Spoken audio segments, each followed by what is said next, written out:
तो आज से हम शुरू करेंगे 10th का फिजिक्स और हमारा पहला चैप्टर रहेगा light, reflection and refraction. Light, reflection and refraction,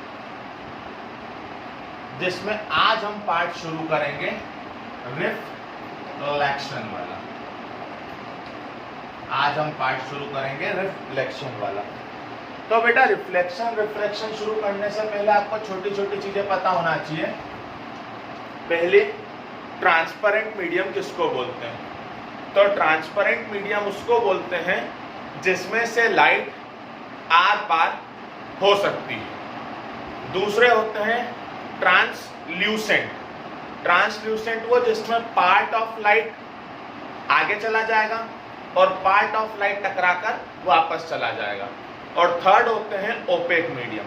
OPEC medium वो जो लाइट को पास नहीं होने देते, मतलब जिसमें लाइट टकराकर वापस चली जाएगी। ट्रांसपेरेंट जिसमें से लाइट आर पार हो सकती है, ओपेक जिसमें से लाइट आर पार नहीं होगी, टकराकर वापस आ जाएगी, ट्रांसल्यूसेंट जिसमें थोड़ा थोड़ा दोनों होगा, कुछ लाइट टकराकर वापस आएगी और कुछ लाइट एक पाथ से दूसरे पाथ में चली जाएगी। हमारा जो रिफ्लेक्शन का पूरा फिनोमिना चलता है, जो पूरा रिफ्लेक्शन का फिनोमिना चलता है वो चलता है ओपेक मीडियम पे। कौन से मीडियम पे चलता है?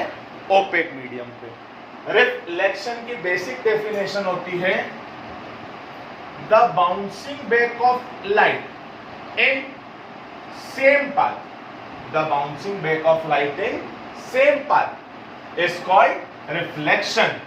ये बेटा है ना रिफ्लेक्शन कैसे मीडियम, रिफ्लेक्शन कैसे मीडियम के लिए होता है? ओपेक मीडियम के लिए। अब यहां पर छोटी छोटी चीजें ध्यान रखना, आपने बचपन में भी पढ़ा होगा। जो लाइट रे आती है उसको बोलते हैं इंसिडेंट रे। जो लाइट रे टकरा कर जाती है उसको बोलते हैं रिफ्लेक्टेड रे। और जिस पॉइंट पे ये यहाँ पे टकराई है उस पॉइंट पे डलता है एक नॉर्मल। नॉर्मल मतलब 90 डिग्री का एंगल। नॉर्मल मतलब क्या? 90 डिग्री का एंगल। इंसिडेंट रे का जो नॉर्मल से एंगल होता है इसको बोलते हैं एंगल ऑफ इंसिडेंस। और रिफ्लेक्टेड रे का जो नॉर्मल से एंगल होता है इसको बोलते हैं angle of reflection. Incident ray का जो नॉर्मल से एंगल होता है वो एंगल ऑफ इंसिडेंस, और रिफ्लेक्टेड रे का जो नॉर्मल से एंगल होता है वो होता है एंगल ऑफ रिफ्लेक्शन। दो लॉज होते हैं, laws of reflection. Laws of reflection first होता है incident ray, reflected ray and normal all lie on same plane. और सेकंड लॉ होता है angle of incidence is equal to angle of reflection. Angle of incidence is equal to angle of reflection. तो दो basically law होते हैं, incident ray, reflected ray, normal all lie on same plane. और दूसरा law होता है angle of incidence is equal to angle of reflection. तो अब बड़ी बात यह है बेटा कि आपने आज तक रिफ्लेक्शन का फिनोमिना कहां देखा है? तो आप ध्यान करें, आपने रिफ्लेक्शन का फिनोमिना मेनली देखा है हमारे घरों में। हमारे घरों में, हाँ बेटा, हमारे घरों में प्लेन मिरर में। कहां पर? प्लेन मिरर में। तो आपको पता है प्लेन मिरर इमेज बनाता है तो उसकी कुछ ना कुछ कैरेक्टरिस्टिक्स होती है। कैरेक्टरिस्टिक्स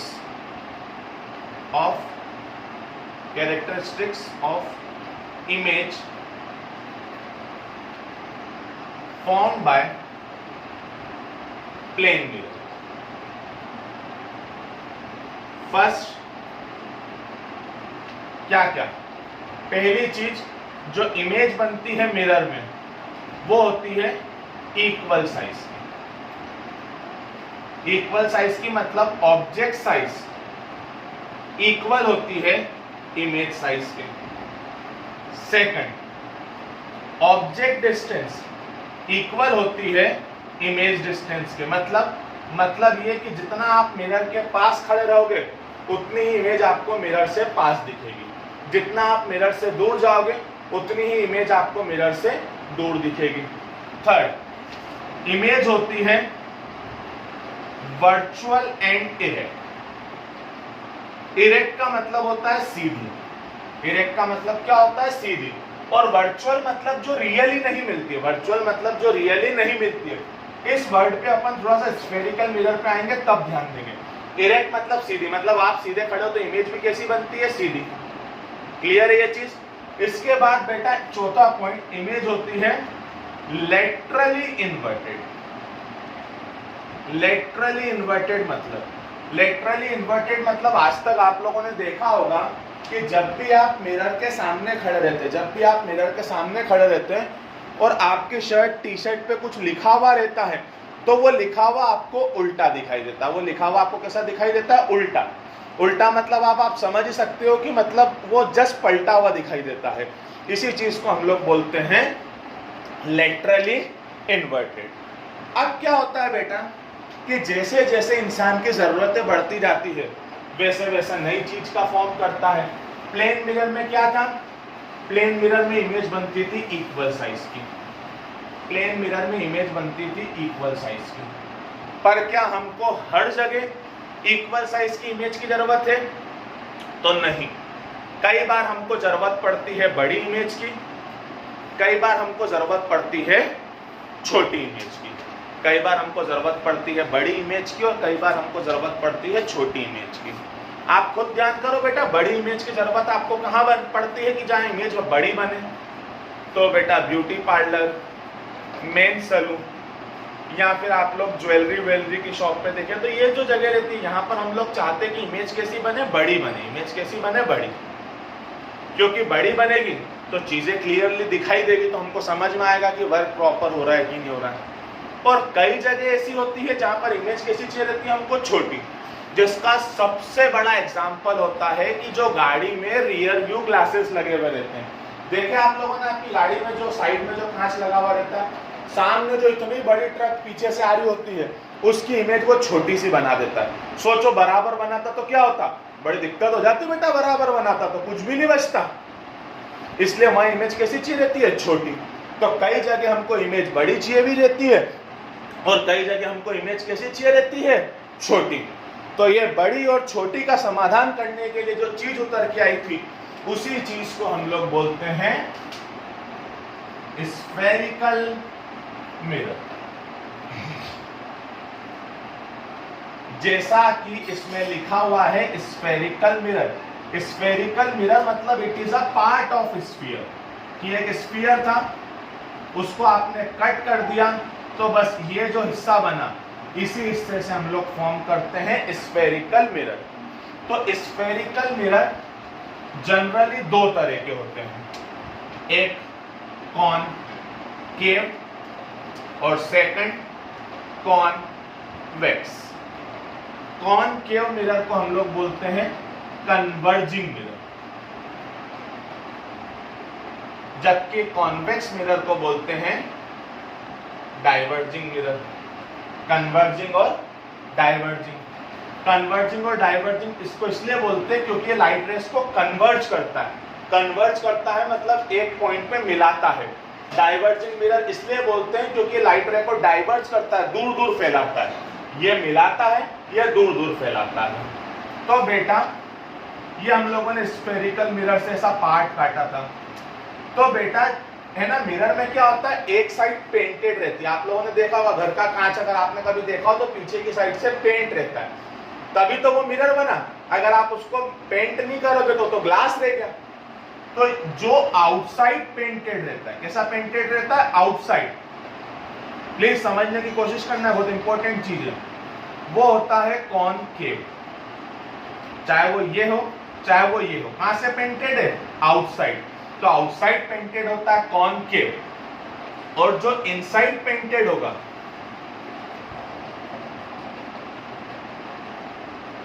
वो होता है कॉन्वेक्स। तो है ना, आपकी बुक में क्या है? आपकी बुक में है ना हमेशा कॉनकेव ऐसा बना हुआ रहेगा, कॉन्वेक्स ऐसा बना हुआ रहेगा। तो ऐसा सोच के मत चलना कि जो ऐसे मुंह वाला रहता है वो कॉनकेव रहता है, उससे मतलब नहीं है बेटा। मतलब होता है पेंटेड से। ऐसे ही बने हुए को अगर आपने बाहर से पेंट कर दिया तो ये भी कॉनकेव हो गया। तो कॉनकेव कौन सा रहता है? जो आउटसाइड पेंटेड रहता है, और कॉन्वेक्स कौन सा रहता है? जो इनसाइड पेंटेड रहता है। कॉनकेव आउटसाइड पेंटेड और कॉन्वेक्स कहां से पेंटेड रहता है? इनसाइड पेंटेड रहता है। अब हम लोग आगे बढ़ते हैं, चीजें कठिन होती जाएगी, प्लीज समझते हुए चलना।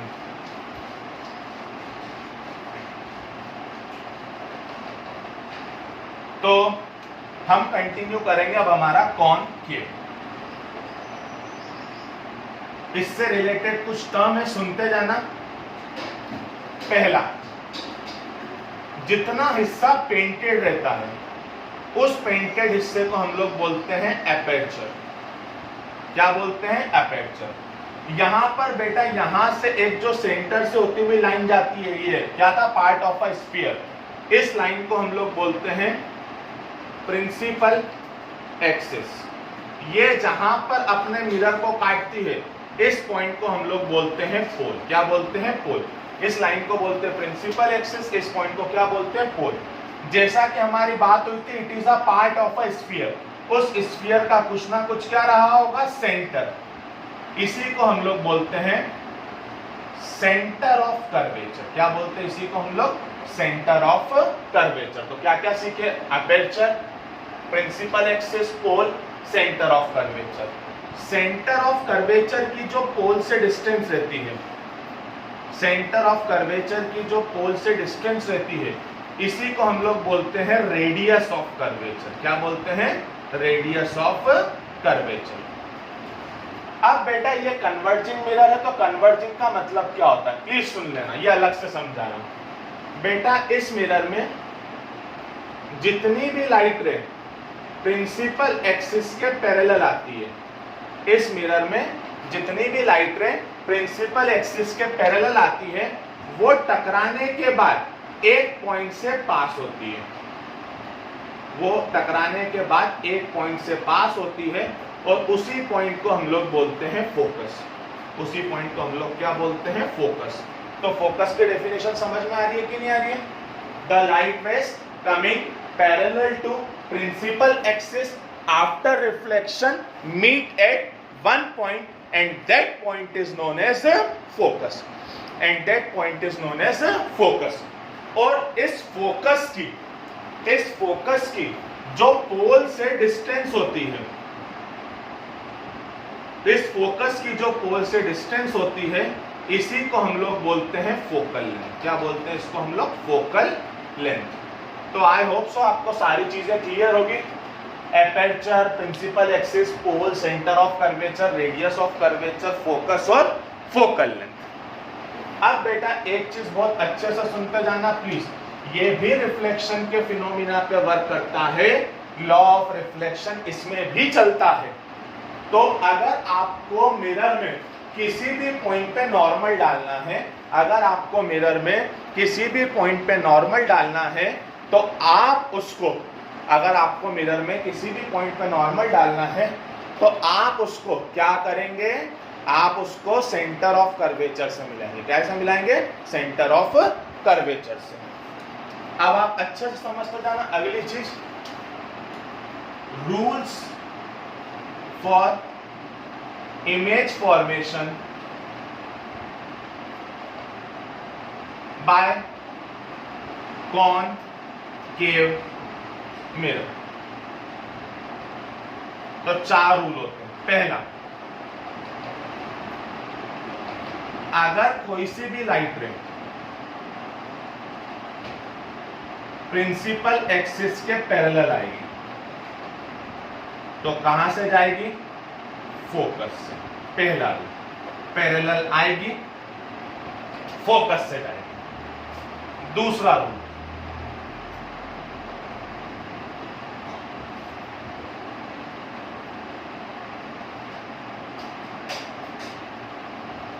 अगर कोई सी भी लाइट रे फोकस से आएगी,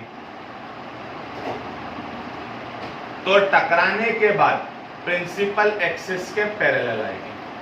तो पहला रूल, पैरेलल आएगी, फोकस से जाएगी। दूसरा रूल, फोकस से आएगी, पैरेलल जाएगी। थर्ड रूल,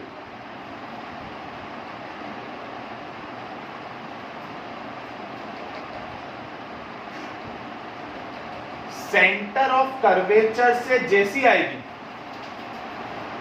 वैसी की वैसी वापस चली जाएगी। Fourth rule,